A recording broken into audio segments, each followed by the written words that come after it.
Hello friend, welcome to my YouTube channel. आज मैंने बनाया है ये छोटा सा इन्वर्टर।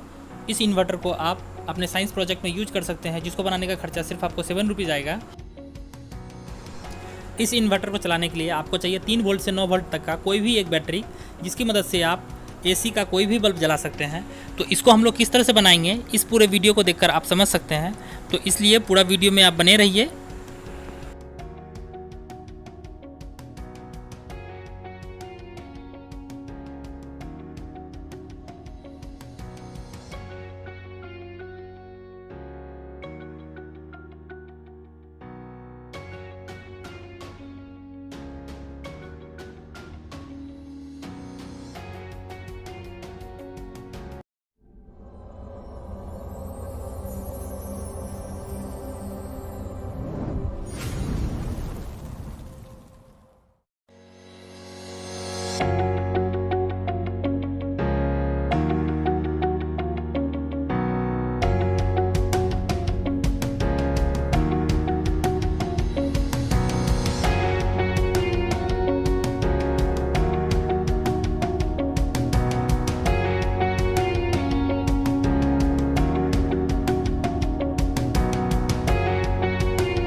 तो फ्रेंड, कैसा लगा मेरा ये वीडियो? अगर आपको ये वीडियो पसंद आया तो इसको लाइक करें, शेयर करें, और अगर आपके नीचे का सब्सक्राइब बटन अगर रेड दिखा रहा है तो उसको प्रेस करके सब्सक्राइब कर लें, और पास का ही बेल का नोटिफिकेशन जो है उसको ऑन कर लें, ताकि मेरा वीडियो आप लोग सबसे पहले देख सकें।